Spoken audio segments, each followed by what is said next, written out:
안녕하세요. 오늘 수업이 조금 늦어져서 미안합니다.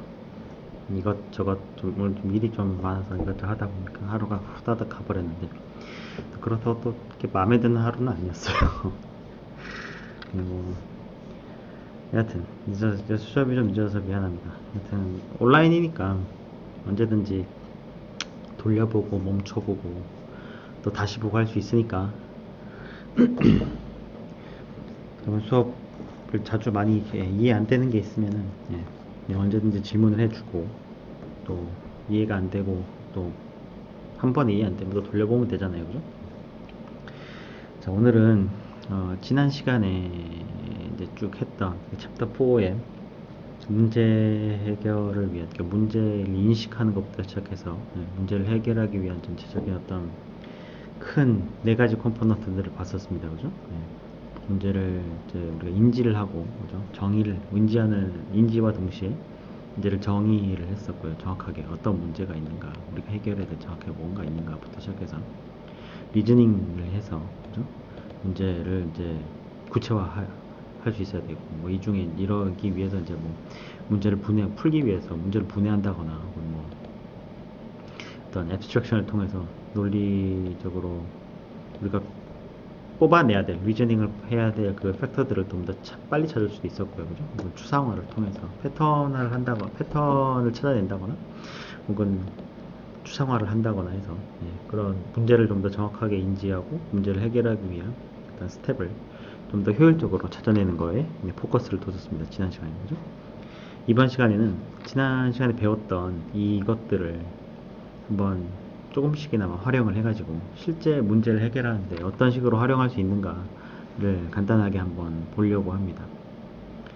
그래서 문제가 내용이 그렇게 많거나 어려운 건 아닌데, 오늘 좀 그러니까 지금 이제 할 얘기가 이제 지금 그러니까 책에 있는 그런 지역적인 그런 어떤 이론적인 내용들보다는 오늘은 좀 실제로 그러니까 실제적인 문제를 해결하는 데 대한 그런 내용들이 좀 많이 나올 거고, 또 오늘 수업 마치고 제가 이제 그 과제를 또 제가 제출을 해놨거든요.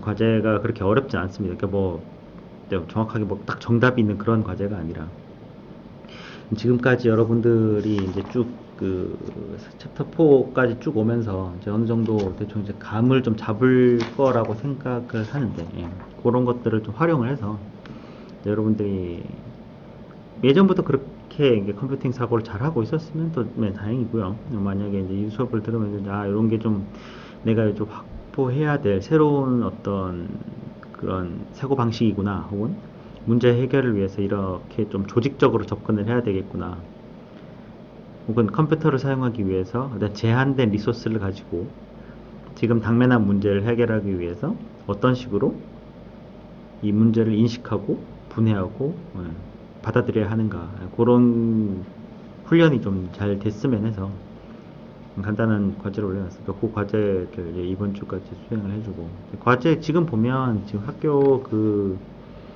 업데이트가 뭐 제 예상대로, 제가 저번에 말씀드렸던 대로 아마 이렇게 장기적으로 갈 거라서, 학교에서도 지금 이제 오늘 학교 아마 그 학생들한테도 아마 여러분들한테도 그게 공지가 갔을 것 같은데, 이번 학기 이제 1학기를 한시적으로 절대평가를 한다고 하거든요.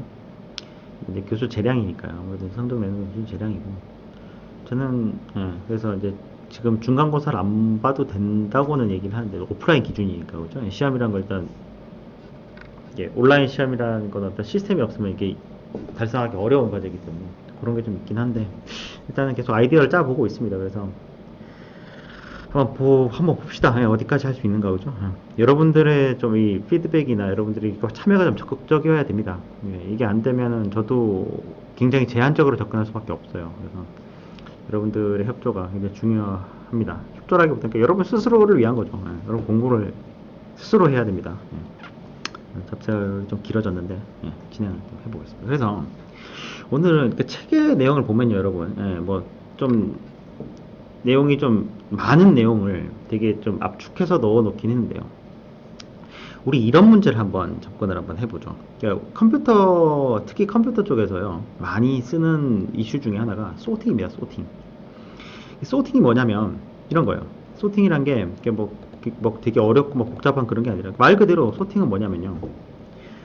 소팅은 뭐냐면 저리가 이게 사실 넓을 필요 없을 것 같다, 그죠? 자, 소팅이라는 게 뭐냐면 이런 겁니다. 실제로 컴퓨터를 활용한 혹은 대부분 지금 우리 현대 문명이 다 컴퓨터가 만들어내고 있죠. 예. 굉장히 중요한 이슈 중에 하나가 소팅인데 소팅이라는 게 뭐냐면요. 예를 들어서 이런 거 한번 봅시다.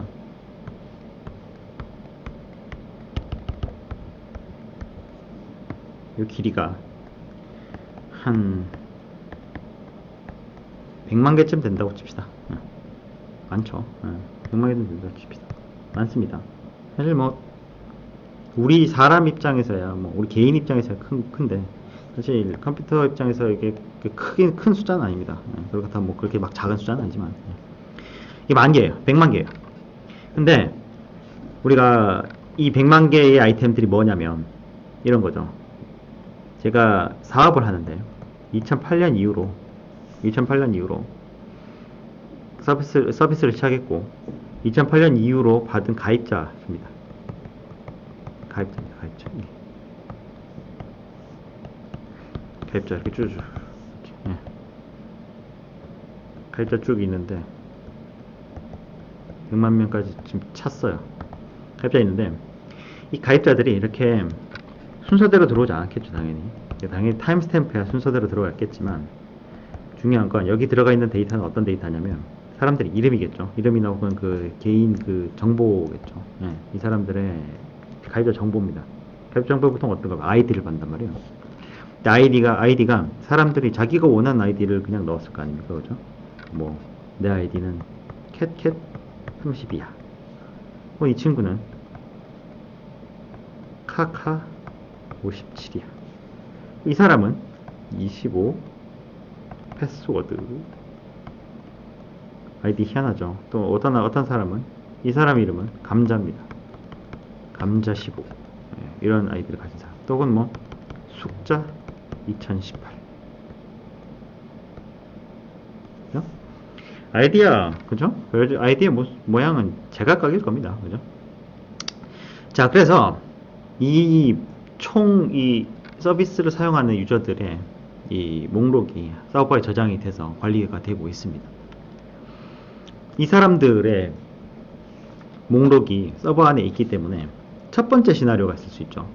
또 다른 가입자가 가입을 하러 들어왔어요. 그렇다면 이제 가입자가 한 명 더 늘어나야 되니까 메모리를 하나 칸을 하나 더 만들고 그죠? 새로운 유저의 데이터를 집어 넣어야 될 겁니다. 그죠? 근데 문제는 일반적으로 아이디는 보통 그죠? 아이덴티피케이션 약자입니다. 그죠? 아이덴티피케이션. 이 뜻이 뭡니까? 인지입니다. 식별입니다. 식별. 그죠? 누군가를 식별하려면 그 사람의 아이디는 유니크해야 됩니다. 그렇겠죠? 그 사람의 아이디는 유일해야 된다는 말입니다. 그래서 제가 이렇게 가입하려고 딱 들어왔어요. 저는 감자를 되게 좋아합니다. 그래서 감자 15란 아이디를 집어넣고 싶은데 이 아이디는 이미 누군가가 쓰고 있어요. 그죠? 이 아이디 누가 이미 쓰고 있단 말이에요. 이 사실을 지금 이 사람이 알아내기 위해서는 그죠? 이 사람이 지금 자기가 사용하고 싶은 이 아이디가 이미 사용되고 있다는 사실을 알아내기 위해서는 어떻게 해야 될까요? 자, 이게 첫 번째 문제입니다. 그죠? 여러분, 이 문제를 한번 접근해 보자고요. 자, 문제가 뭡니까? 문제 파악을 해봅시다. 문제인지. 문제는 뭡니까? 문제 뭐예요? 내가 지금 가입하고자 하는 아이디가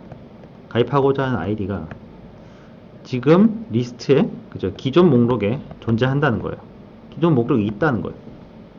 이게 문제입니다. 이거 문제인데, 그럼 이 문제를 해결하기 위해서 어떻게 해야 돼요? 제 아이디를 바꾸면 되겠죠. 이게 가장 간단한 방법이고, 그죠? 이게 가장 간단한 방법이고, 혹은 기존에 있는 사람과 내가 차별화될 수 있도록 뭔가 다른 데이터를, 부가적인 데이터를 집어넣는 방법이 있겠죠.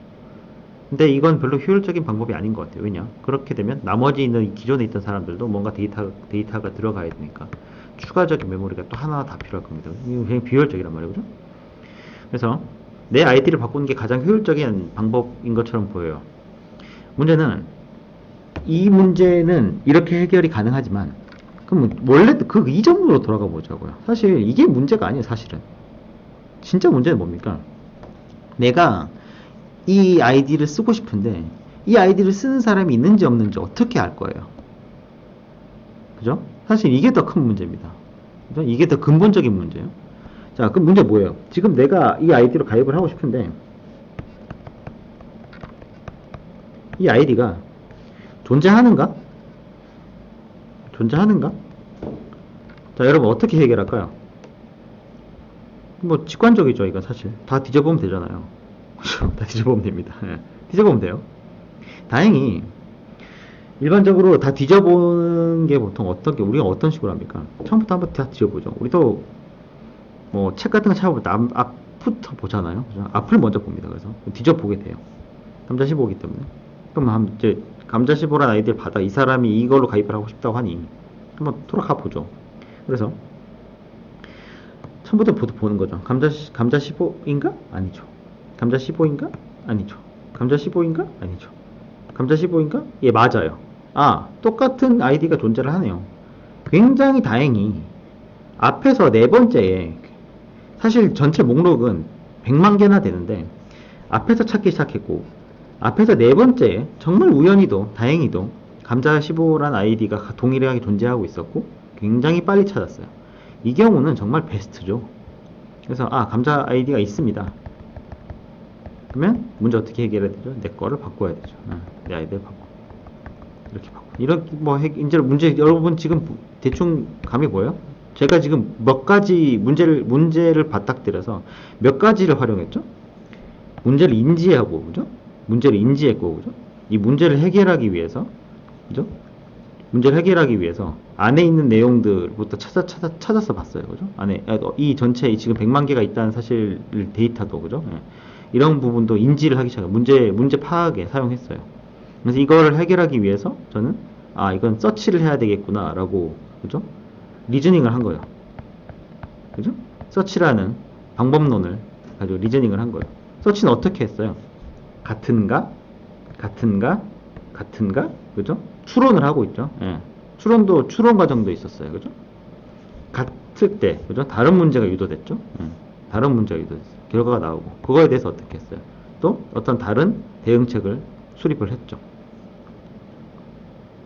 되게 우리 일반적으로 생각해도 당연한 거 아닙니까? 예. 사실 당연하긴 해요. 이게 되게 지금은 별 문제가 아닌 것 같죠. 그러니까 이렇게 되게 금방 찾았으니까, 그죠? 금방 찾았으니까 별 문제가 안 되는 것 같은데 사실은 이 문제가 이렇게 해결되지 않아요, 일반적으로. 여러분, 우리 네이버, 네이버 가입자가 지금 몇 명이죠? 네이버 가입자가 거의 국민 하나당 다 아이디가 하나씩 있는 것 같아요. 저희 아버지, 어머님도 계시고, 있으시고, 다 있어요. 네이버 아이디는 아마 국민이라면 하나씩 다 갖고 있는 것 같아요. 우리 인구가 지금 거의 5천만에 육박하니까, 그죠?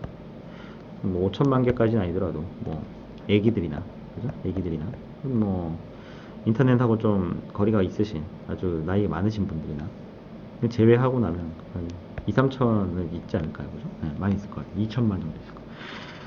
이거를 100만 개가 아니라 이게 20배로 늘었단 말이에요. 그리고 내 아이디는 여기 있는지 없는지는 이렇게 앞에 나올 확률은 거의 없어요. 이 많은 2천만 개의 이 목록을 뒤져야 되는데 이게 하루에 또 몇 번씩이나 일어난단 말이에요. 그렇죠? 이거는 굉장히 큰 문제입니다. 그래서 여러분들은 이걸 해결하기 위해서 지금 문제는 뭐예요? 문제는 너무 많아. 기존의 이 목록이 너무 많아요. 수가 너무 많고 하나하나 찾을 수가 없어요. 하나 찾을 수가 없어요. 컴퓨터니까 컴퓨터는 엄청 빨리 한다며요. 아까 저번에 얘기했지만 1초에 30억 번을 한다며요. 그래요, 사실. 예, 그렇게 찾아도 되긴 해요. 근데 그 누구도 그렇게 찾진 않아요. 왜냐면 실제로 컴퓨터가 이게 같으냐 안 같으냐가 그냥 단순히 한 번에 끝나지 않아요. 이 같으냐를 보기 위해서 예를 한번 들어볼게요. 아까 첫 번째 아이디가 캣캣15였어요. 그죠? 캣캣15였어요. 요거하고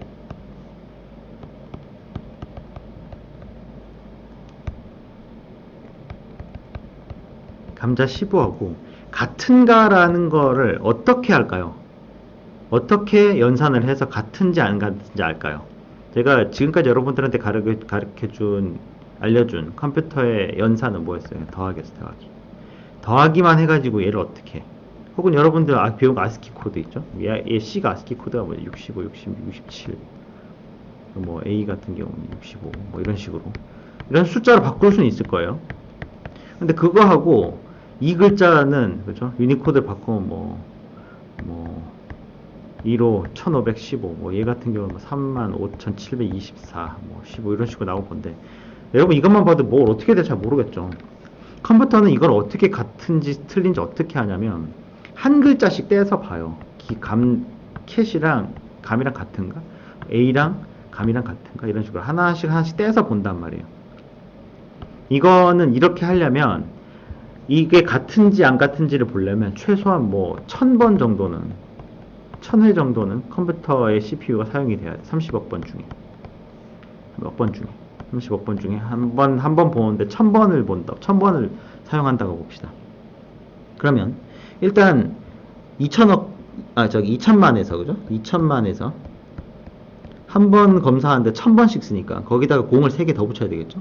그러면은 1, 10, 100, 1000만, 10만, 100만, 1000만 맞네? 그죠? 2천만죠. 여기서 공 3개 더 붙여요. 그죠? 그럼 1, 10, 100, 1000만, 10만, 100만, 1000만, 억, 10억, 100억. 이 2천만 개의 리스트를 보기 위해서, 그죠? 이게 이름이 있는지 없는지 보기 위해서 1, 10, 100, 1000만, 10만, 100만, 1000만, 억, 10억, 100억. 100억 번. 200억 번을 이 전체 루트를 다 봐야 돼요. 근데 CPU만 일하냐? 아니에요. 여기 있는 이 값을요, 여기 지금 어딘가 저장돼 있을 거 아니에요. 이 방금 위에 있는 이 2천만 명의 이 목록이 어딘가에 저장이 돼 있을 거 아니에요. 이 저장된 거를, 그죠? 저장된 거를 CPU가 계산을 하기 위해서 불러와야 돼요. 사실 이 내용들은 이제 좀 제가 진행하면서 얘기를 할 건데, 어쨌든 지금 제가 얘기하려는 요지는 뭐냐면, 불러오는 데만 해도 시간이 많이 걸리거든요. 불러오는데 만약에 1ms씩 걸린다고 생각을 해봅시다. 가정을 해봅시다. 1ms씩 걸리고요. 그죠? 얘가 한 번 갈라오는데 1ms씩 걸려요. 그럼 지금 2천만 명이 있으니까.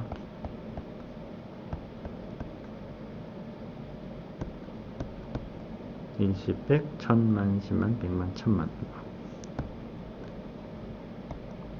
그죠? 이거를 1ms씩이에요. 그러면 1000ms당 1초니까 3개를 제외하면 2만 초예요. 2만 초. 그러니까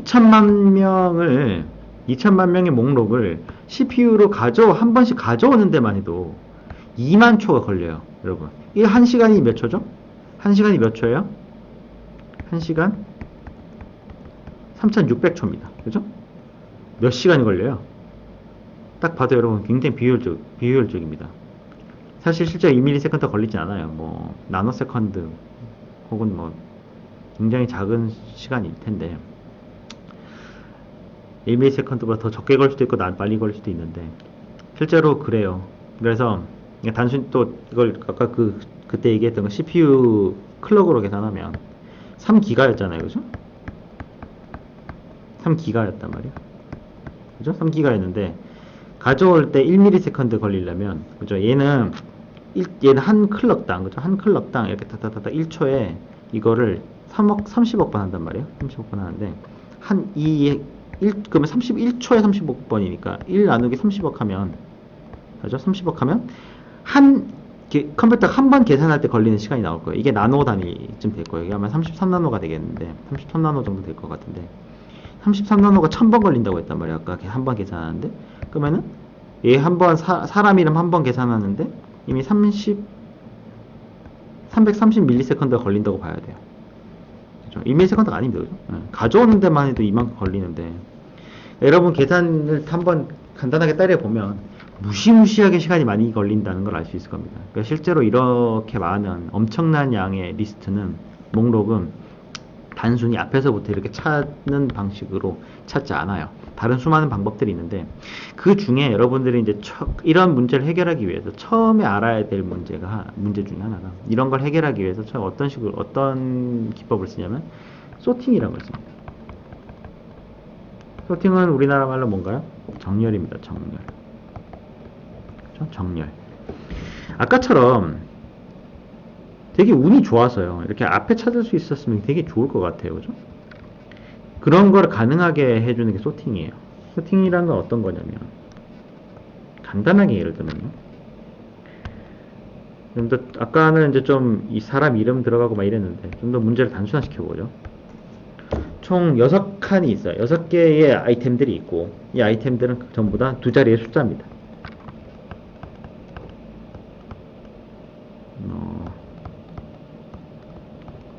이런 식으로. 이걸 딱 봐도 여러분 정렬이 안 돼 있죠. 무작위로 돼 있습니다. 그죠? 일단 정렬이라고 얘기하면 일단 크고 작음을 얘기할 기준으로, 그죠? 엉망진창으로 좀 이렇게 섞여 있습니다. 내가 만약에 숫자를 하나 집어넣고 싶은데요.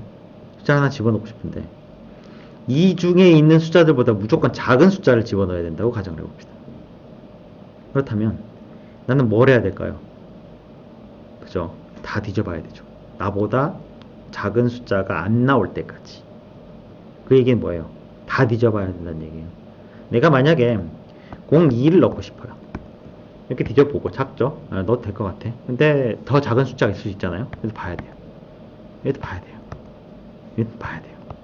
왜냐면 02보다 작은 숫자가 두 자리 숫자예요. 01이랑 00밖에 없잖아요. 그러면 01이랑 00이 나올지 안 나올지 모르기 때문에 다 뒤져봐야 돼요. 그죠?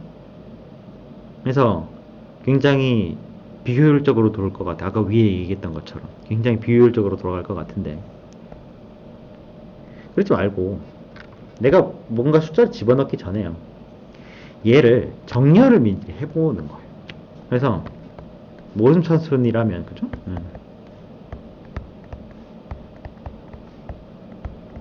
이런 식으로 정렬을 일단 해놓으면, 맨 왼쪽에는 뭐가 있죠? 맨 왼쪽에는 항상 제일 작은 수가 있을 거고요. 그죠? 이 목록 안에서. 오른쪽에는 뭐가 있을까요? 이 목록에 제일 큰 숫자가 있단 말이에요. 그죠? 그래서 제가 만약에 02를 넣고 싶다면, 여기 있는 수보다 작아야 집어넣을 수 있다는 거잖아요. 그죠? 그러면 나는 어느 걸 보면 돼요? 맨 왼쪽 걸 보서 내가 얘보다 작은가 큰가를 보면 되겠죠. 문제가 굉장히 정렬 하나만 했는데, 아까 얘기했던 문제가 굉장히 좀 간단하게 풀립니다. 뒤져보거나 이런 짓을 안 해도 돼요. 그래서 소팅은 이런 식으로 사실 굉장히 복잡하거나 비효율적일 수 있는 문제를 굉장히 간단하게 접근할 수 있도록 해줍니다. 그래서 사실 소팅하는 것 자체도 일이에요. 일인데 얘는 한 번만 하면 되거든. 한 번만 해놓으면 여러 가지 활용할 일이 굉장히 많아집니다. 뭐 세부적인 것들은 이제 여러분 뭐 소팅에 왜 소팅을 해야 되냐, 뭐 소팅의 활용 뭐 이런 건 사실 여러분 쌓여 있기 때문에, 구글신한테 구글신 얼마나 좋아요, 그죠? 우리가 조공을 바치지 않아도 되고 전기료만 주면 여러분 궁금한 거 다 가르쳐 줍니다, 그죠? 구글신한테 물어보면 됩니다. 그래서 오늘은 소팅을 어떻게 할지 한번 문제 한번 보자고요. 자, 그러면 우리 아까 위에 아까 예를 든 걸로 한번 보죠. 그러면 소팅을 어떻게 해야 될까 한번 봅시다. 자, 아까 숫자가 위에 있었는데, 자, 뭐 그냥 이대로 봅시다. 그냥. 그러면 소팅을 어떻게 해야 될까? 자, 사람은요, 그죠? 사람은 인사이트라는 게 있어요. 일단 지각 능력이 있어서 지금 자기가 무슨 일을 하고 있는지 자기 스스로 파악을 할 수가 있어요. 그 능력이 굉장히 강력한 건 뭐냐면, 문제를 전체를 보지 않고도 답을 찾아내요. 일종의 확률적으로 찾아내는 겁니다. 그래서 사람은 실수가 생겨요. 기계는 그렇지 않잖아요. 사람은 그래서 실수가 생겨요. 여러분 알파고 알아요? 이건 잠깐 다른 얘기인데 이것도 여러분 알아두면 좋을 것 같아서. 알파고 알죠? 알파고 정말 정말 엄청난 인공지능 역사에 있어서 굉장히 획기적인 획을 그은 기계인데, 알파고가 왜 알파고 이전에도 뭐 딥블루라든가 뭐 다른 기존의 그런 비슷한 형태의 또 사람 그 저기 손글씨 보는 그런 수많은 인공지능 를 흉내는 혹은 준 인공지능, 약 인공지능들은 비슷한 것들이 굉장히 많았어요. 알파고랑 딥블루가 어떤 근본적인 차이가 있냐면, 자, 딥블루의 어플리케이션은 뭐였죠? 여러분, 딥블루 어플리케이션이 뭐였어요? 딥블루의 어플리케이션 체스였어요. 체스는요, 체스가, 그 딥블루가 사람과 체스를 하기 위해서 이기기 위한 어떤 스트래터지는 어떤 거였냐면, 가능한 모든 수를 계산하는 거예요. 가능한 모든 수를 계산하는 겁니다. 그러니까 사람이 체스 말을 하나 딱 옮기면 얘는 그 체스 옮긴 그 상태에서 가능한 모든 케이스를 다 계산해 보는 거예요. 그러면 만약에 이런 거죠. 우리가 쉽게 얘기했을 때 우리 시스템으로 몇 수 앞을 내다본다 이런 얘기하죠. 그래서 딥블루는 그 다음 수에서 또 그 다음에 갈 수 있는 경우의 수, 그 다음에 갈 수 있는 경우의 수, 그 다음에 갈 수 있는 경우의 수, 그 다음에 갈 수 있는 경우의 수를 모두 계산해 본 겁니다. 그래서 최소한 이거에 한 뭐 10수 정도라면 사람은 사실 10수까지 10수 넘게 보겠죠. 예, 전문적인 체스 본 사람이면 30수, 40수도 많이 봅니다. 근데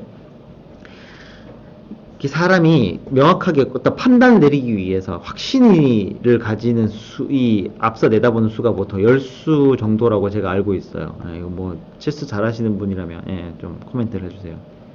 10수 정도를 본다고 하는데 체스는 이게 가능해요. 왜냐면 체스는 가로 세로 폭이 몇 개 안 돼요. 체스 사이즈 한번 볼까요? 체스 사이즈가 얼마나 되죠? 예.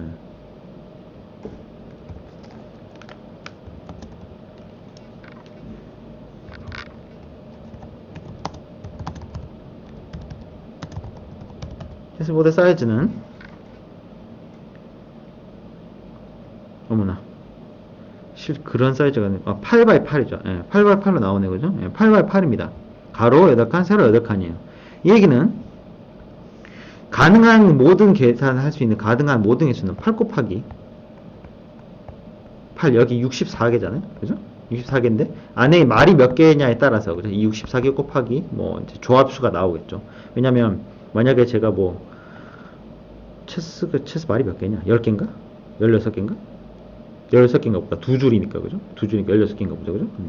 16 곱하기 16, 32개에, 그죠? 32개 말이 64개 보드에 올라가니까, 이게 조합이죠. 64 곱하기, 63 곱하기, 62 곱하기, 이게 32개가 있어야 되고, 그거를 이제 또, 말이 먹히면서 사라지니까, 그 경우의 수도 계산을 해봐야 되겠죠. 근데, 사실, 이거에 가능한 모든 이 가능한 수를 보면은, 저도 이거, 그러고 보니까 계산을 안 해봤네. 내가 계산할 생각 못했지?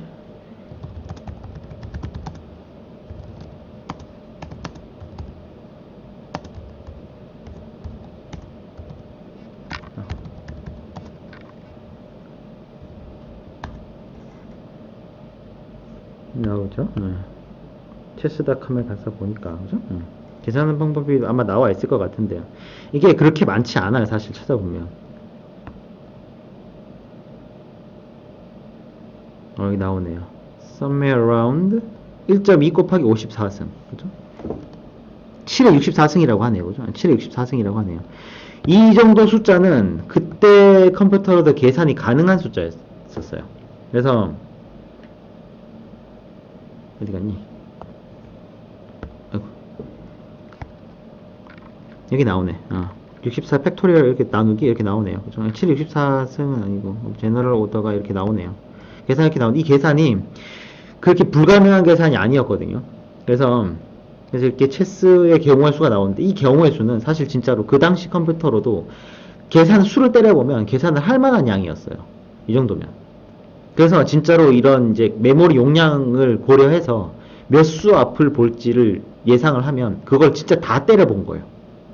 다 때려보고 제일 그래도 이 사람의 성향이라든가 혹은 뭐 가장 이기기 이 높은 확률을 실제로 숫자가 나왔다는 거죠. 계산을 해보면.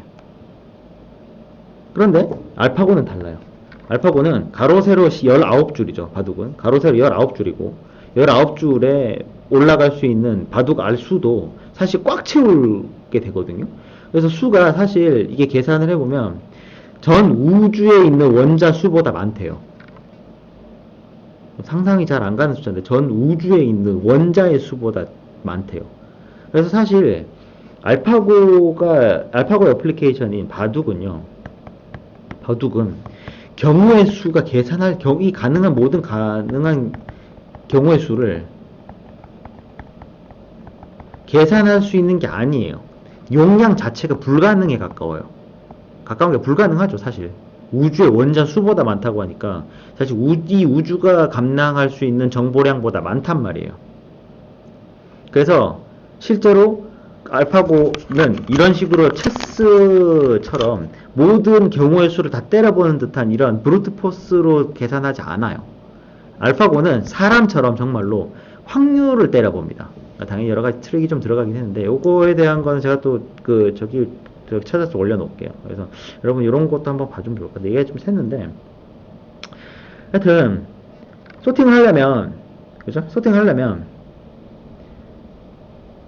우리가 문제를 일단 파악을 해야 됩니다. 자, 소팅을 하려면 지금 여기 있는 사람의 뇌는 딱 보고 인사이트가 있고 우리 전체 다 볼 수가 있잖아요. 딱 보고 대충 뭐가 제일 큰 건지가 보이고 어떻게 계산해야 될지가 거의 무의식적으로 계산이 가능한데 사실 이 무의식적으로 계산한다는 거를 한번 세부적으로 한번 뜯어보자고요. 지난 시간에 제가 올려놨던 그 메타코그니션에 대해서 한번 봤다며, 그죠? 그게 뭐예요? 결국은 내가 생각하는 나를 보는 나예요. 그죠? 그래서 내가 실제로 소팅을 아무 생각 없이 잘 했는데, 정렬 같은 거를 생각 없이 잘 했는데, 어떤 규칙은 있죠. 규칙으로 했는데, 실제로 내가 소팅을 어떻게 했을까? 왜 3이 맨 앞으로 갈 거라고 생각했고, 13 다음에 17이 나올 거라는 걸 내가 알았을까? 그 다음 24라는 걸 알았을까? 그죠? 그런 걸 머릿속으로 한번 생각해 본 거야. 사실 기본적으로 한번 우리가 문제를 한번 파악해 보자고요. 문제는 그죠? 문제는 난잡한 수를 정렬하는 거예요. 수를 정렬하는 건데 문제를 한번 파악해 보자고요. 내가 해야 될 거. 그럼 정렬을 어떻게 해야 되냐? 오름차순으로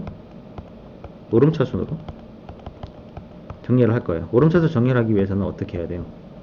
어떻게 해야 돼요? 작은 수가 위 혹은 왼쪽으로 보내는 거죠. 이걸 보내는 거죠. 그러면 지금 어느 정도 지금 문제가 파악이 됐어요. 그럼 문제를 해결하기 위해서 어떻게 해야 될까? 제일 작은 수는 어디로 가냐? 제일 작은 수 어디로 가지? 왼쪽으로. 그죠? 왼쪽으로 갑니다. 그러면 그죠? 제일 큰 수는 오른쪽. 그죠? 그러면 제일 작은 수인 건 어떻게 알아요? 제일 작은 수인 건 어떻게 알아요? 다 뒤져본다. 다 뒤져본다. 자, 뒤져본다는 게 무슨 의미죠? 다 뒤져보는 건 내가 본 숫자 기억하고 계속 숫자를 보면서, 그죠? 계속 숫자를 쭉 찾아가면서 그것보다 작은 수가 있는가? 이거죠, 결국은. 그죠? 그래서 문제는 여기서 이제 문제가 또 나오죠. 내가 몇 개까지 기억할 수 있는가? 그죠?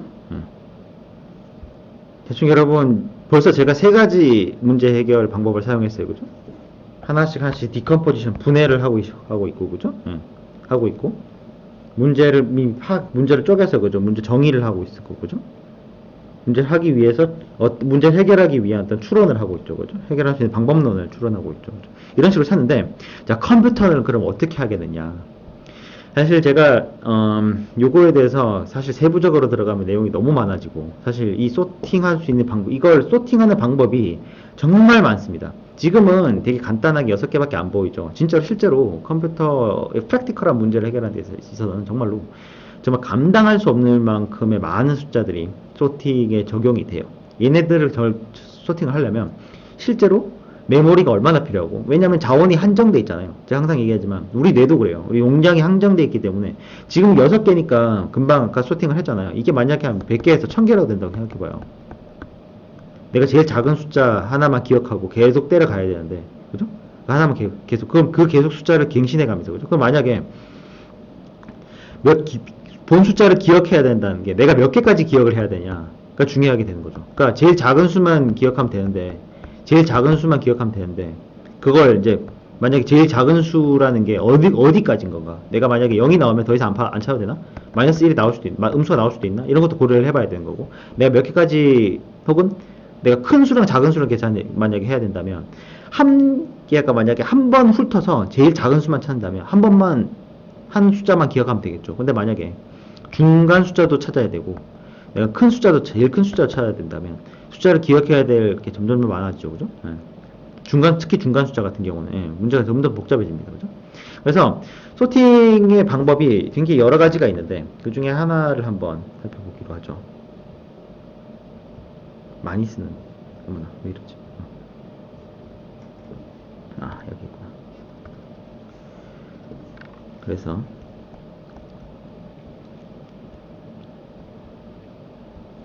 이 얘기도 한번 하려고 했는데, 다음에 할까요? 이건 좀 이따 하자. 그러면, 예, 이거부터 먼저 한번 보죠. 소팅을 하기 위해서. 한 가지 알고리즘이 하나 있어. 이걸 한번 보죠. 버블 소트라고 되어 있습니다. 그죠? 버블 소트는 정렬하는 모양이 마치 물속에서 Today we're going to learn bubble sort. 물속에서 Here's what we'll do. We're going to 마치 물속에서 공기방울이 수면 위로 올라가는 것처럼 정렬이 된다고 해서 붙여진 이름이에요. 한번 간단하게 한번 보죠. compare consecutive items. If they're out of place, we'll swap them. 그러니까 두 수를 보고요. 작은 수, 지금 오름차순 기준이에요. 그래서 맨 왼쪽에 놔두고 일단, 똑같이 이런 거죠. 그러니까 지금 기초적인 원리가 뭐냐면, 8, 5 두 개를 보고, 만약에 왼쪽이 더 크면 자리를 바꾸는 거예요. 이거를 계속 해나가는 거거든요. 그래서 결국은 이걸 다 끝내면 가장 큰 수가 오른쪽에 정렬이 되게 돼요. 한번 프로세스를 한번 볼까요? 그래서 이런 식으로 이런 식으로 계속 바뀌어 가는 건데요. 한번 보죠. 어렵지 않습니다. 그래서 2랑 8 보면, 일단, 2랑 8을 딱 봤을 때 2가 작은 수가 왼쪽에 있죠. 그래서 그냥 넘어가요. 8, 5 같은 거 어때요? 5가 8보다 작죠. 그래서 8이랑 5는 자리를 바꿉니다. 그 다음에 8이랑 3을 봐요. 누가 작아요? 3이 작죠. 그래서 자리 바꿔요. 8, 9 그대로 가고, 9, 4, 4가 작으니까 왼쪽으로 옮겨요. 그리고 9랑 1을 봤는데 9가 크니까 자리를 바꿔요. 자, 우리가 일반적으로 뭘 하는 거죠, 이게? 가장 큰 숫자를 찾는 방법이죠, 우리가 일반적으로. 가장 큰 숫자를 찾는 방법이죠. 제일 큰 숫자를 계속 오른쪽으로 밀어붙여 가는 거죠. 그러면 이렇게 한 번 수행이 되고 나면, 이 한 리터레이션이 끝나고 나면 가장 큰 숫자가 맨 오른쪽에 가 있게 되죠. 그러니까 이제 더 이상 9는 안 봐도 돼요. 이 작업을 반복하는 겁니다. 그러면 여기 남아있는 6개 중에 가장 큰 애가 9 옆에, 바로 9 옆으로 오게 될 거고요. 그러면 8, 9는 정렬이 됐으니까 계속 그 작업을 반복을 하는 거죠. 이해돼요? 이게 보면서, 말로 들으면서 보니까 바로 이해되죠. 전혀 어려울 게 없거든요. 그죠? 그래서 마치 물방울이, 그죠? 이걸 90도 돌려놓고 보면, 그죠? 마치 물방울 또르르 올라가는 것처럼. 그래서 이게 버블 소트라는 이름이 붙어 있습니다. 그래서 이 버블 소트 같은 경우는, 여러분들이 이거를, 지금은 여러분들이 이제, 사람이 인지하는 것처럼 지각적으로 이해를 했잖아요. 근데 이거를 사실, 누구한테 설명하려고 한다면, 그죠? 설명을 하고 한다면, 저처럼 똑같이 이렇게 해야 될까요? 그림을 그려가면서? 그래서, 일반적으로 그런 어려움을 회피하기 위해서부터 어떤 방법을 쓰냐면, 수도 코드라는 방식을 사용합니다. 여러분, 수도가 무슨 뜻인가요? 수도라고 하면 진짜가 아니라 진짜를 흉내낸 걸 얘기합니다. 어때요? 수도? Not genuine, spurious of shame. 그죠? 짜가 같은 그런 의미도 있네요. 그죠? 어원은 뭐 여러분들 뭐 궁금하면 또 찾아보면 됩니다. 그죠? 예, 수도는 사실 이거 어원이 이거 글자 하나예요. 예. 그래서 철자도 이렇게 생겨 먹은 거거든요. 하여튼 수도라는 그럼 수도 코드라고 하면 그럼 코드가 아닌 뭔가 코드를 흉내낸이라고 우리가 예측할 수 있죠. 그죠? 예. 그래서 지금 여러분이 이해한 버블 소트의 알고리즘 방금 이해했으니까요. 버블 소트의 수도 코드를 한번 봅시다. 버블 소트의 수도 코드는 정말 많습니다. 근데 가장 읽기 쉬운 놈으로 한번 골라보죠. 얘가 제일 읽기 쉬워 보이네요. 자, 이게 버블 소트의 수도 코드입니다. 한번 읽어볼까요? 자, non-sorted list of n numbers입니다. 그죠? 예. 지금 소트 되지 않은, 그죠? non-sorted입니다. non-sorted. 정렬이 안 된 리스트. n개의 넘버가 있습니다. 그래서 이거를 A1에서 AN으로 정의하죠. 이렇게. 그리고 이거를, 아웃풋은 결국, 인풋은 이거고요. 아웃풋은 뭔가요? 아웃풋은 list with the same numbers sorted in non-decreasing order. non-decreasing이면 뭐예요? non-decreasing이면 작아지지 않는, 그죠? 얘는 그럼 지금 이제 내림차순으로 해달라는 거죠. 그죠? 네, 내림차순으로 정리를 하겠다는 겁니다. 그죠? 같은 n개의 오더인데 넘버니까 그죠? n개의 숫자를 전부 다 non-decreasing이니까 작아지지 않는, 그죠? 그러면 커지는 거구나, 그죠? 그럼 오름차순이네, 그죠? 숫자 밑으로 내려갈수록 혹은 왼쪽으로 올수록 숫자가 커져야 되겠네, 그죠? 오름차순으로 정의를 하는 거네요, 그죠? 그래서 한번 보죠, 코드를. 여러분 코드라니까 벌써부터 머리 아프다고 생각할 수 있는데 아니에요. 그래서 수도 코드입니다. 여러분 문법이 내가 생각 안 해도 돼요. 그냥 딱 봐서 그냥 간단하게 이해하면 돼요. 한 가지 제가 이제 이런 거 얘기해요. 포라고 하는 거는 루프예요, 일종의 루프. 그래서 여기 이렇게 들여쓰기 되어 있는 여기까지가 반복이 됩니다. 똑같이 여기서도 여기서 반복이 되는 거예요. 그래서 i를 위해, 기본 i입니다. i는 n인데 2, 1까지예요. 그죠? 그러면 n이 몇 개예요? 만약 우리가 뭐 10개짜리다. 그럼 n이 10개면은, 그죠? n이 10개면 10부터 시작하는 거죠. 그죠? i가 10부터 시작하는 거예요. 그래서 i가 점이 안 찍히네. i가 10, 2, 1이죠. 10에서 9, 8 이렇게 쭉 이렇게 가겠죠. 그죠? 1까지 가는 거죠. 점이 안 찍히네. 그리고 밑에 내려가면 어때요? j도 있어요. j도 1부터인데 j는 1부터예요. j는 1부터인데 2 누구까지? i 빼기 1이에요. i 빼기 1. 이 얘기는 맨 처음에, 그죠? i가 순서가 어때요? 10부터 시작하죠. 10부터 1까지 가요. 그러면은 j는 어때요? j는 1부터 처음에는 10까지 가야 되겠죠. 9까지 가야 되겠죠. 9까지. i 빼기 1이니까, 그죠? i가 지금 처음에 10이니까, 그죠? 그 다음에 어때요? 그 다음에는 1부터 어디까지 가겠어요? 그 다음 8까지. 그 다음 1부터 7까지. 대충 감이 오죠? 아까 우리 버블 소트 봤던 거 다시 한번 돌려보세요. 그죠? 그래서 이제 도는 거는 대충 감이 와요.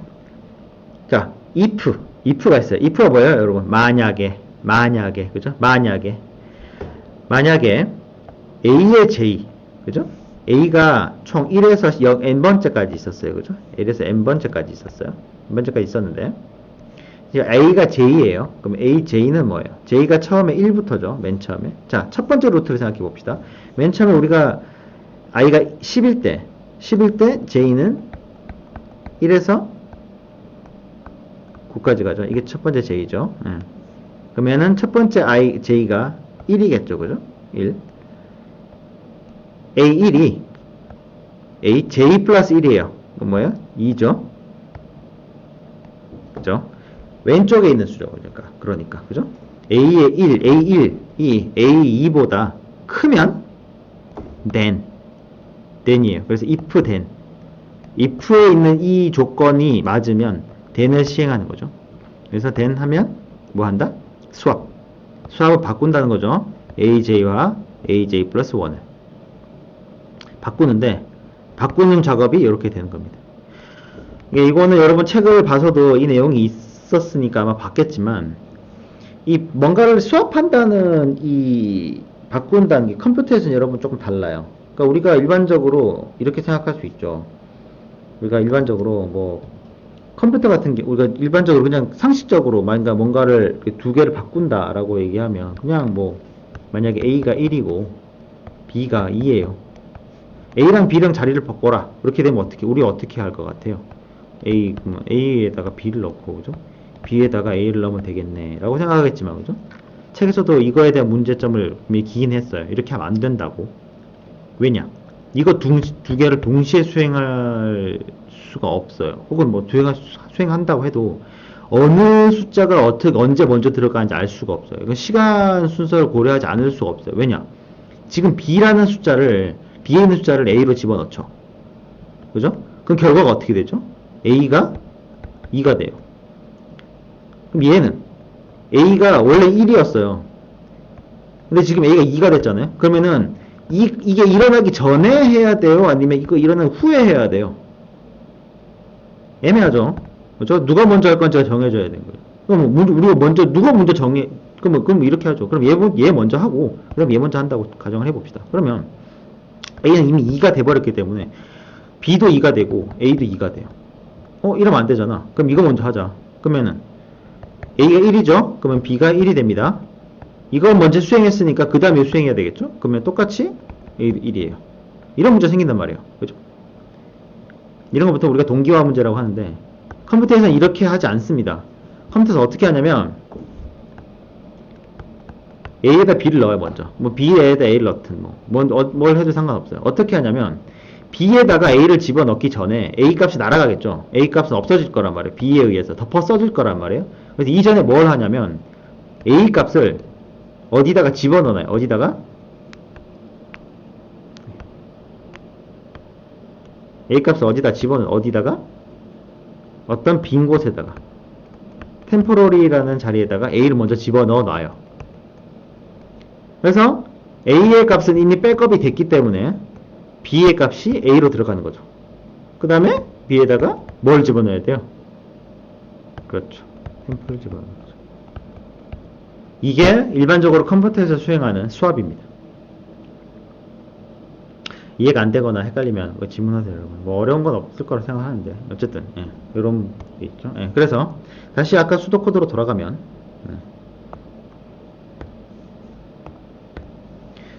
수도 코드 들어가면 그래서 아까 우리가 얘기했던 그 수합을 수행을 하게 되는 거죠. 이해되죠? 이거를 언제까지 하나? 처음에는 그죠? 처음에 i가 1에서 j가 1에서 9까지였어요. 그죠? 그 다음에 i가 첫 번째 두 번째는 i가 10일 때 9까지 갖고 오고, 그죠? 그 다음에 i가 9일 때 어디까지 가요? 8까지 가고, i가 7일 때 i가 8일 때 j는 1에서 7까지 가고, 이런 식으로 쭉. 그래서 아까 우리가 봤던 버블 소트 프로세서가 똑같죠? 이거는 이렇게 표현할 수가 있는 겁니다. 이런 걸 수도 코드라고 그래요, 여러분. 수도 코드. 그러니까 이거를 이제 뭐 진짜로 이제 뭐 컴퓨터에서 돌아갈 수 있도록 일단 파이썬이나 혹은 뭐 C나 C++이나 뭐 자바나 해당 언어에 맞춰서 이제 구현을 하면 그건 진짜로 진짜 코드가 되는 거예요. 이런 코드는 없어요. 그냥 이거는 수도 코드입니다. 그냥 의미만 전달하는 거죠. 이런 걸 수도 코드라고. 내용은 좀 많나요, 여러분? 네, 이제 4장부터 제가 내용이 이제 이것저것 좀 많이 들어간다고 했어요. 사실 4장에 이런 뭐 수도코드 이런 내용이 나오진 않아요. 근데 왜 제가 수도코드 얘기를 하냐면 이 수도코드를 만드는 프로세스가 바로 알고리즘을 만드는 프로세스이기 때문에 그래요. 아까도 얘기했지만 수업하는 것도 있어서 봐요. 순서가 되게 중요하죠. 오더가 되게 중요한 겁니다. 그래서 알고리즘에서도 알고리즘 정의가 뭐죠? 특정한 어떤 프로세스를 순서대로 나열해 놓은 거를 알고리즘이라고 합니다. 똑같습니다. 이것도 그죠? 위에서 여기서 그래서 여기 행 번호가 있는 거예요. 여기서 같은 경우는 포문이 여기죠. 요게 반복이니까 요게 계속 반복하는 거. 첫 번째 반복 때 1에서 9까지, 두 번째 반복 때 1에서 8까지. 그 다음 반복 때 7에서. 왜 포가, 얘 두 번째 포가 계속 반복하죠? 왜냐? 이 포 안에 있잖아요. 위에 이 포문 안에 있잖아요. 그죠? 그래서 요 안에 있는 포문은 요 안에 있는 포문만큼 또 돌고 돌고 도는 겁니다. 이 내용이 좀 어려울 수도 있는데 요거는 여러분들이 인터넷 좀 찾아보면 되게 많고, 그러니까 시험학습에도 제가 이런 부분을 좀 찾아서 더 넣어놓을게요. 그러니까 만약에 이해가 안 된다, 잘 안 된다, 뭐 어려워요. 그러면 질문을 계속하세요. 질문의 수가 많으면, 혹은 질문의 수가 많아서 제가 일일이 한 명 한 명 대답하기 어려우면 한 번 더 이거에 대해서 내용을 또 하면 되니까요. 얘기가 좀 많이 길어져서 지금 수업이 좀 길어지는데, 자, 빨리 진행을 좀 해볼게요. 그래서 이런 거를 이런 식으로 여러분 소팅을 할 수 있습니다. 그래서 참고로 이런 소팅 방법이 여러 가지가 있습니다. 그래서 소팅 방법은 여러분이 얼마든지 찾아볼 수 있어요. 그 소팅은 굉장히 종류가 많고 이게 중요하기 때문에 또 이 소팅들이 어떠한 효율을 가지느냐에 따라서 소트 종류도 되게 많습니다. 자, 그리고 대충 지금 소트에 대해서 한번 알아봤는데요. 그럼 여러분 이제 여러분들이 직접적으로 한번 닥쳐봐야 될 굉장히 좀 재밌는 문제를 한번 보죠. 여러분 하노이 탑이라고 합니까? 하노이 탑. 우리 한번 두 번째 예로 오늘 수업을 마무리할 건데. 자, 하노이 탑 한번 보죠. 하노이 탑이 뭘까? 하노이 탑은 옛날에 그 베트남 하노이에 어떤 예전 오래된 절간이 있었는데 하도 사람들이 엉망진창으로 살다 보니까 스님이 이 하노이 탑을 만들어 놓고 이 하노이 탑이 완성되는 순간 세상 마무리가 될 거다 이렇게 얘기했다는 전설입니다. 네, 그냥 전설인데 하노이 탑이란 게 어떻게 돌아가는지 한번 보죠. 네, 한번 봅시다.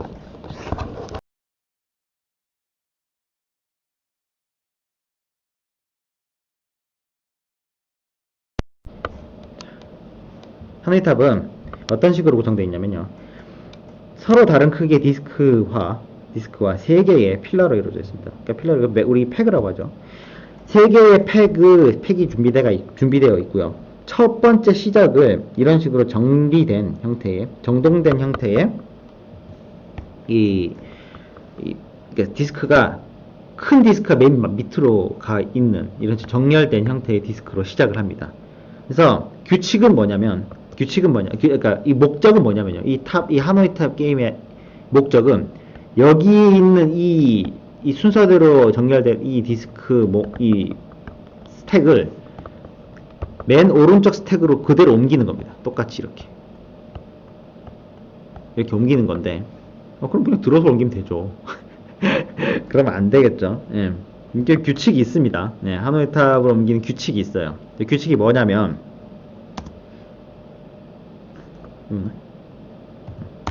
이 규칙이 뭐냐면, 왜 이러지? 규칙이 뭐냐면, 무조건 한 타임에 한 개만 이동할 수 있어요. 한 디스크만. 그러니까 한 턴에 디스크 한 개만 이동할 수 있습니다. 이렇게 안 된다고요. 그러니까 안 돼요. 이렇게 안 되고, 한 번에 한 디스크만 이동할 수 있어요. 근데, 이렇게 안 돼요. 그러니까, 자기보다 큰 디스크가 자기 위로 올라갈 수는 없어요. 이해돼요? 그래서, 결국은 어떤 식으로 되냐면, 그죠? 하나는 왔다 갔다 할 수 있거든요. 그래서, 한 턴에. 그래서, 한 턴을 옮기기 위해서 여러 가지 이제 방법이 필요해집니다.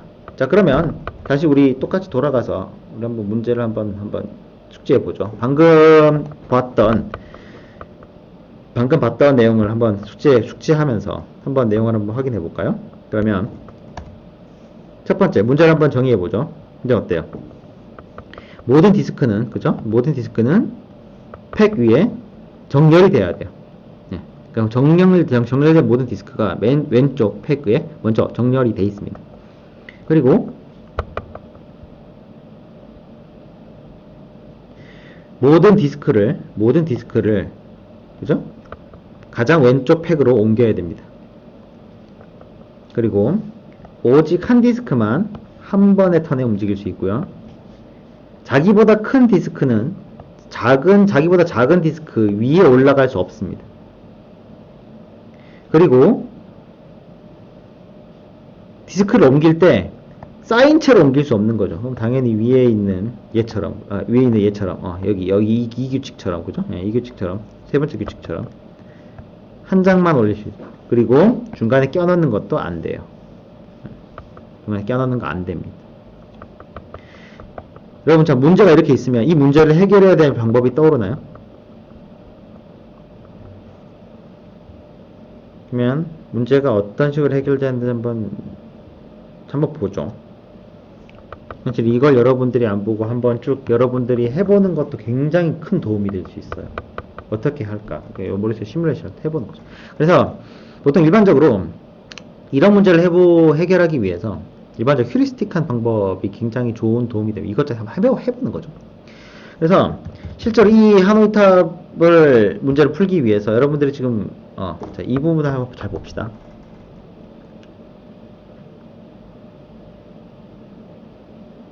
보이나요? 굉장히 규칙에 맞춰서 움직이고 있죠. 예. 이거 보여요? 옮겨가고 있죠. 예. 방금 봤던 그 부분 다시 한번 봅시다. 왜냐면 여러분들이 이 패턴이 보여야 돼요.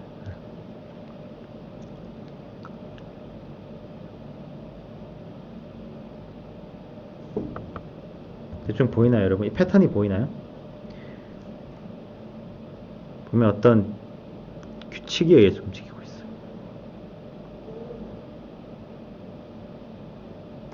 이런 식으로 같은 어떤 동작을 반복하는 문제가 해결에 있어서 여러분들이 발견할 수 있는 게 패턴입니다. 패턴, 그죠? 자, 그래서 우리가 이게 이렇게 세부적인 어떤 패턴이 정확하게 뭔지 모르겠어요. 하지만 일단 우리가 문제를 인식을 했고 문제를 어떻게 풀어야 될지 지금 문제 인식이 됐기 때문에 우리가 실제로 이 하노이탑이 또 손앞에 있다면 여러분들이 계속 이렇게 막 옮겨가면서 해볼 수 있는 거죠. 자, 그러면 문제 해결을 위한 인퍼런스를 인덕티브로 할 거냐, 인덕티브하게 할 거냐, 아니면 디덕티브로 할 거냐. 여러분들이 만약에 저기를 옮길 수 있는 어떤 제너럴한 폼을 만들 수 있다면 뭐 디덕션으로 바로 문제를 해결할 수 있겠죠. 이거를 컴퓨터로 어떤 식이 다로 나오니까 어떻게 된 프로세스가 나오면 그걸 바로 그냥 컴퓨터로 어떻게 옮길지 정의가 되겠죠. 근데 이거 같은 경우는 여러분 어떤 식으로 해야 될지 제너럴 폼이 떠오르지 않는다면 해보는 거죠. 계속 해보는 거예요. 그래서 해봐서 이게 어떤 규칙성이 있구나, 규칙이라기보다 반복되는 어떤 패턴이 있구나를 인지할 수 있을 겁니다. 그죠? 예. 그래서 자, 그럼 아웃라인 해보자고요. 자, 그럼 한번 정리를 한번 해보죠. 한 번 한 스텝씩 움직여야 돼. 한 번에 한 스텝씩. 그죠? 아까 봤을 때 여러분 움직이는 거 보니까 어떤 패턴이 보입니까? 어떤 패턴이 보일 수 있어요. 예. 그래서 여러분 그런 패턴을 그런 패턴이 눈에 보였다면 여러분들은 그거를 어떤 특정한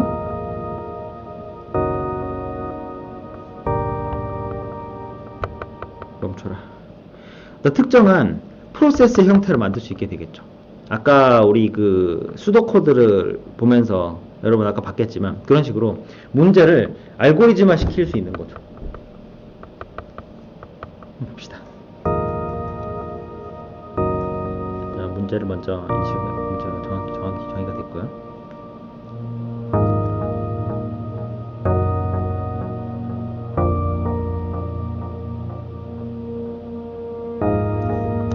그래서 여기서는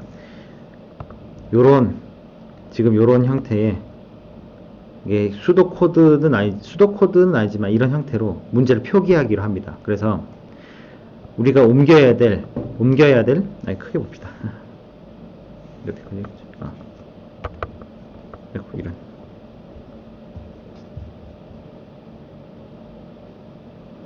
우리가 옮겨야 할 전체 블럭의 개수를 n개라고 놓고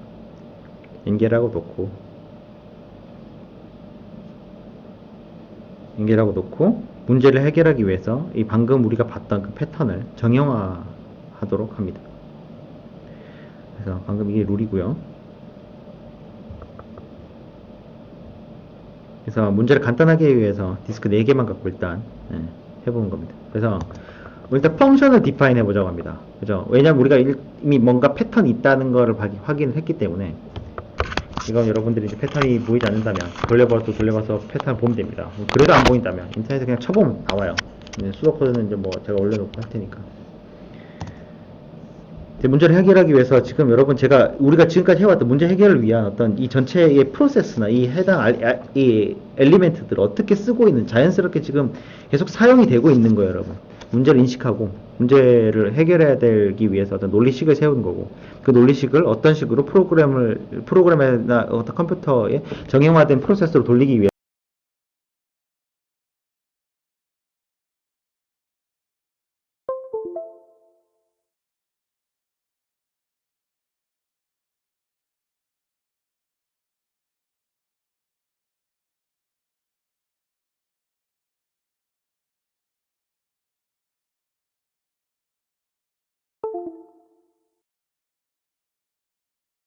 그건 중요하지 않습니다.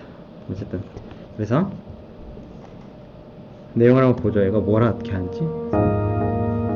지금 얘가 정의한 함수는 이런 형태가 됐습니다. 그러니까 지금 옮겨야 될 전체 그 디스크의 개수, 그리고 어느 로드에서 옮기느냐, 그리고 어느 로드로 갈 거냐, 그리고 어떤 로드를 사용해서 옮길 거냐.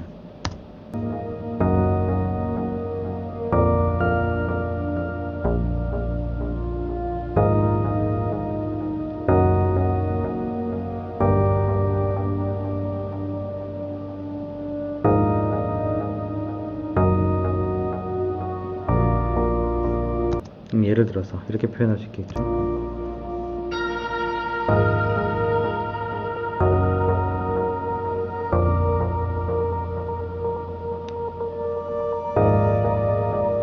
방금 뭐 했죠? 방금 뭔가 얘기했죠? 디컴포지션 하는 거니까.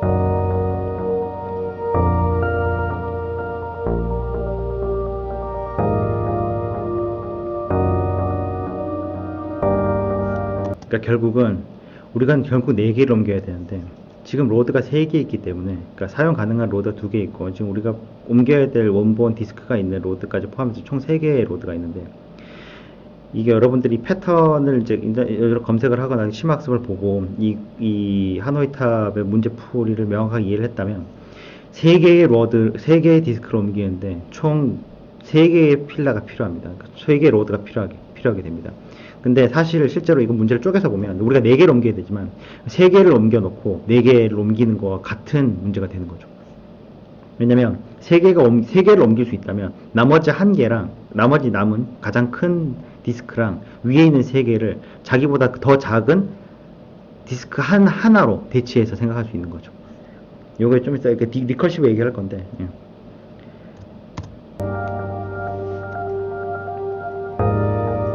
디컴포지션 한 거죠. 그러니까 3개, 아까 제가 설명했던 그 방법으로 3개를 먼저 해보는 거죠. 그래서 아까 위에 있던 이 4로 시작되는 이 펑션은 다시 안에 자신의 펑션의 값을 바꿔 넣는 형태로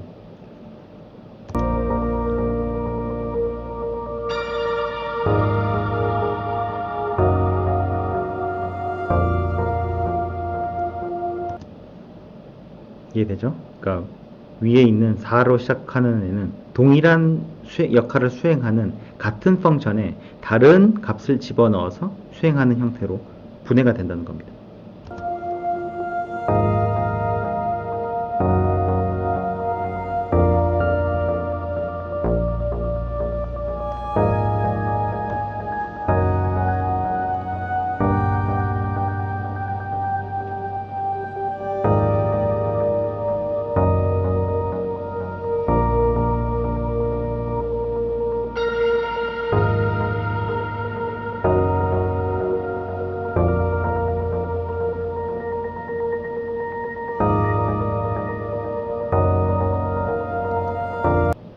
이해돼요, 여러분? 문제가 동일한 작업인데 문제를 계속 쪼개죠.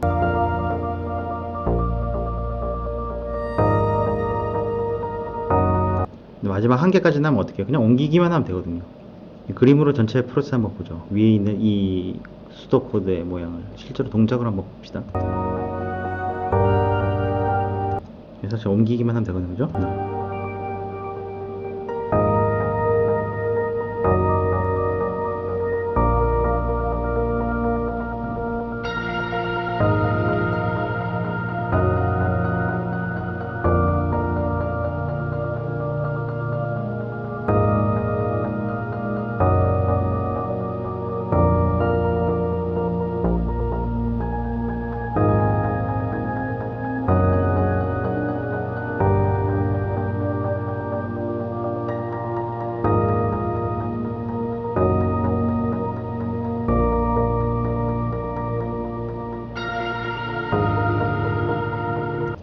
봤어요, 여러분?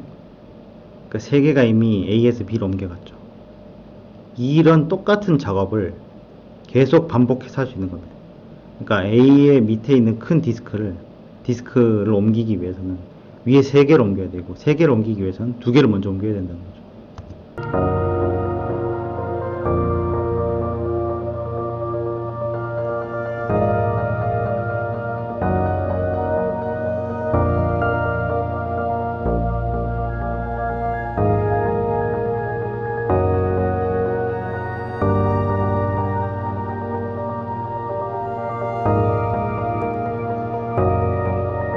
아까 보여요. 아까 했던 거하고 똑같은 점. 그죠?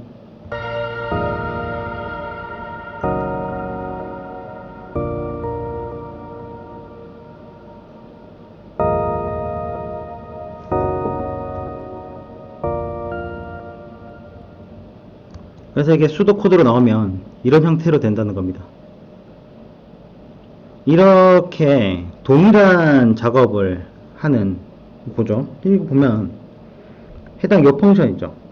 타워 오브 하노이. 그죠? 4개의 인자를 사용하는 이 펑션이 그 안에는 뭐가 있습니까? 또 자기 자신이 있어요. 또 값을 바꿔서 모양들 파라미터를 바꿔서 또 호출을 하게 되죠. 이런 형태입니다.